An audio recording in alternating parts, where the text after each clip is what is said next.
ये phenomenon of mutual induction. तो जब हम म्यूचुअल की बात करते हैं तो हमारे पास दो कॉइल्स होती हैं जो क्लोजली प्लेस्ड होती हैं। तो एक कॉइल में हमारा एनर्जी सोर्स है या ईएमएफ सोर्स है जिसको बैटरी हम कहते हैं, और दूसरे में हमारा एनर्जी सोर्स नहीं है, हमारा बस गैल्वेनोमीटर है। तो हम क्या करते हैं काम, यहाँ पे जब हम की को ऑन करते हैं, अगर हम इसको कॉइल नंबर 1 कहें, इसको हम नाम दे कॉइल नंबर 1 और उसको हम कॉइल नंबर 2 नाम दे। अब जब हम इसमें करंट ऑन करते हैं, जब हम की प्रेस करते हैं इस कॉइल में, कॉइल नंबर 1 में करंट इंक्रीज होता है फ्रॉम 0 टू मैक्सिमम। इसका ये मतलब है जो फ्लक्स भी चेंज होता है during that change of current. अब ये जो फ्लक्स इसमें कॉइल नंबर 1 में चेंज होता है वो लिंक होता है इस दूसरी कॉइल के साथ। अब जब वो फ्लक्स लिंक होता है इस दूसरी कॉइल के साथ, अब वो फ्लक्स में जो चेंज आ रही है उसको अपोज करने के लिए इस कॉइल नंबर 2 में ईएमएफ इंड्यूस होता है जो अपोज करता है उस चेंज इन फ्लक्स को, जो चेंज इन फ्लक्स आ रहा है ड्यू टू कॉइल नंबर 1 जिसमें चेंज इन करंट आ रहा है। तो क्या कह रहे हैं हम, इसमें जो चेंज इन फ्लक्स आ रहा है चेंज इन करंट से जो आ रहा है, वो जो चेंज इन फ्लक्स जब कॉइल नंबर 2 से लिंक हो रहा है तो उस चेंज इन फ्लक्स को अपोज करने के लिए इसमें ईएमएफ प्रोड्यूस होता है और उसमें करंट चलता है। So the galvanometer shows deflection. Same is the case when the key is turned off. That means the current is going from maximum value to zero value, so that flux changes.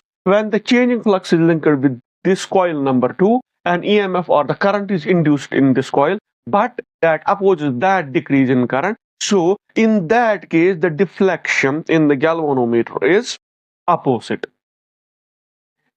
We can say that mathematically, we can say that this phi flux is directly proportional to I. If the current is more, flux is more. To eliminate this proportionality sign, we introduce constant of proportionality and that constant of proportionality here is M, that is coefficient of mutual inductance. Also, when the EMF is induced in coil number 2, respond to the change in current in coil number 1. Here we can say that EMF is E2 and current is I1. That means E2 is directly proportional to dI1 divided by dt. तो हम ये कह सकते हैं I1 में change होने की वजह से जो फ्लक्स लिंक हो रहा है कॉइल नंबर 2 से वो चेंज हो रहा है, उसमें जो है उसमें EMF इंड्यूस होगा। That EMF will be equal to E2 and that will be directly proportional to dI1 by dt. To eliminate this proportionality sign, we again introduce constant of proportionality and that constant of proportionality is again M. So E2 is equal to minus M di by dt. Why this minus sign? As per the Lenz's law, the EMF induced in coil number 2 opposes the change in flux that is caused due to the change in current. And this is the phenomenon of mutual inductance.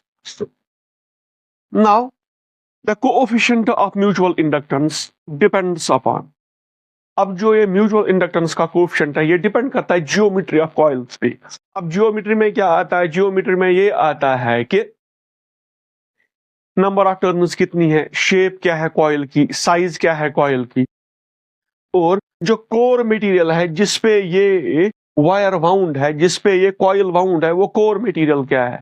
क्योंकि हमें पता है core material होते हैं 3 type के हो सकते हैं, डायमैग्नेटिक, पैरामैग्नेटिक और फेरोमैग्नेटिक। अगर हमें ज्यादा से ज्यादा फ्लक्स लिंक करना है, ज्यादा से ज्यादा मैग्नेटिक फील्ड लाइंस पास करनी है, तो हमें फेरोमैग्नेटिक कोर लेना पड़ेगा। तो फेरोमैग्नेटिक कोर जब हम लेंगे तो जो मैक्सिमम फ्लक्स है, maximum number of field lines है, वो लिंक होगी एक दूसरे कॉइल के साथ। अब दूसरा है डिस्टेंस बिटवीन द कॉइल्स। सीधी सादी बात है, अगर ज्यादा डिस्टेंस हुई तो कम फ्लक्स लिंक होगा दूसरी कॉइल के साथ, अगर कम डिस्टेंस हुई तो ज्यादा फ्लक्स लिंक होगा कॉइल के साथ। और तीसरा सबसे इंपॉर्टेंट है ओरिएंटेशन क्या है कॉइल्स का। अब ये कैसे प्लेस की गई है कॉइल्स। अब ओरिएंटेशन जो है, ओरिएंटेशन कैसे हम रखें वो हमें देता है एक कांस्टेंट जिसको हम कपलिंग फैक्टर कहते हैं। अब कपलिंग फैक्टर होता है बराबर root of m divided by L1 L2, where m is the coefficient of mutual inductance and L1 is the self inductance of coil number 1, L2 is self inductance of coil number 2. But K is always less than 1. That means 100% flux जो इस coil का है वो कभी भी इसके साथ link नहीं होता है। अगर वो लिंक होता तो के किसके बराबर आता? 1 के बराबर। तो कुछ ना कुछ जो फ्लक्स है वो रह जाता है लिंक होने से। अब ये रिलेटिव ओरिएंटेशन पे कैसे डिपेंड करेगा? अगर हम कॉइल्स वाउंड करते हैं ऐसे,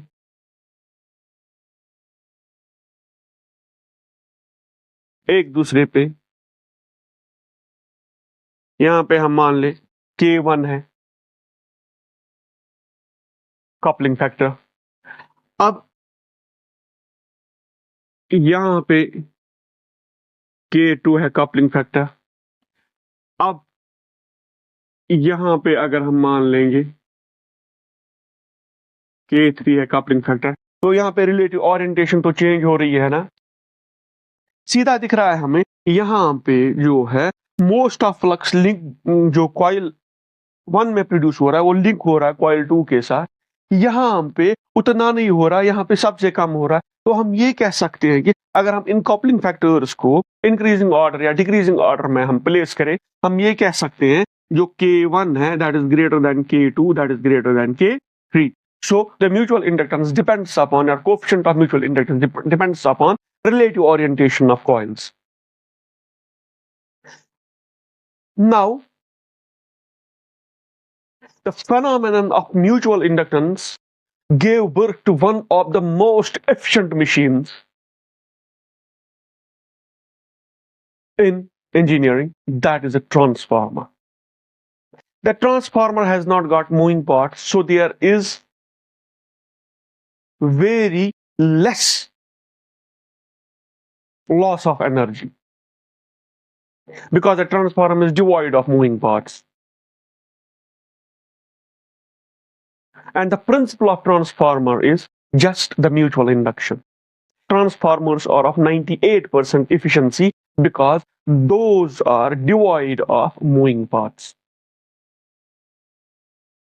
So we use transformers for transfer of energy with maximum efficiency. And that was possible only of understanding what the phenomenon of mutual inductance is and what are the factors on which the mutual inductance depends and what are the possible designs so that we can increase the linking of flux with the other coil. Hope this lecture was helpful. Thank you.